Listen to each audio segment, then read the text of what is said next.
During an official event in Cebu, SEC, Gibo Teodora Defense has expressed its support for the participation of Cebu-based shipyards and industries in the AFP modernization program. He highlighted upcoming changes in the AFP Modernization Act and Government Procurement Act, as well as strengthening the Reliance Defense Posture Program, SRDP, which will allow local participation in the supply of weapons systems and other materiel to the AFP. This includes ships for the Philippine Navy. It will be recalled that one of the Cebu-based shipbuilders, Australian shipbuilder Austal, was supposed to deliver an offshore patrol vessel built at its shipyard in Balamban and designed in the Philippines, not pushed after costs rose due to inflation and increased cost of shipbuilding materials. The armed forces of the Philippines and its modernization efforts are now in the second horizon, where various projects are being planned or are in the process of being realized.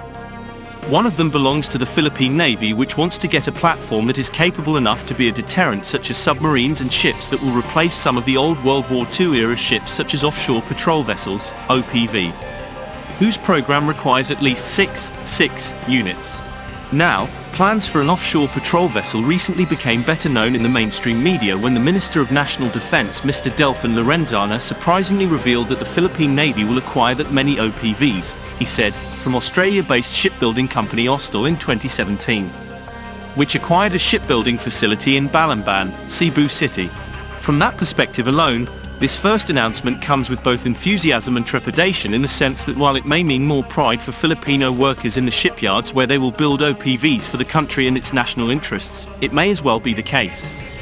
However, the Department of Defense's desire to carry out this project is still a good thing, considering that this is one of the plans that must be prioritized by the Navy so that it will determine the patrol capability of the Navy's fleet in the future. As currently discussed, this ship will be made of steel and will be manufactured domestically through their shipyard in Balamban, Cebu, if this materializes. The role referred to as stated by the supplier on its website is not only limited to maritime patrol roles such as anti-piracy and anti-smuggling operations in areas such as the Sulu Sea, or open sea interdiction in areas such as the Philippine Rise and Western Philippines. The sea is also useful for search and rescue, as well as humanitarian assistance, disaster response if a disaster occurs.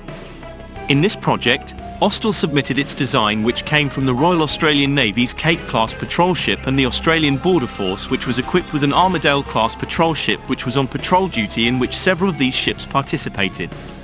Joint maritime patrols in areas such as Zamboanga city waters.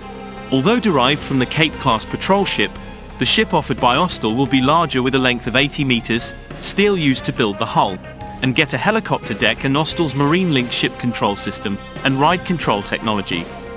For the record, the Cape-class patrol boats in service with the Australian Navy are 57.8 meters long and are manufactured from the aluminum material that Austal usually uses on its ships.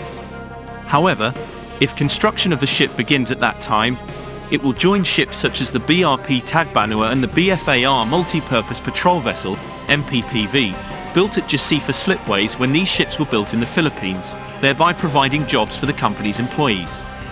And deserves to be called a ship built with pride in the Philippines. A few details regarding the specifications that may still be worked on by the technical working group. Perhaps some insight can be provided with input from members of this defense forum.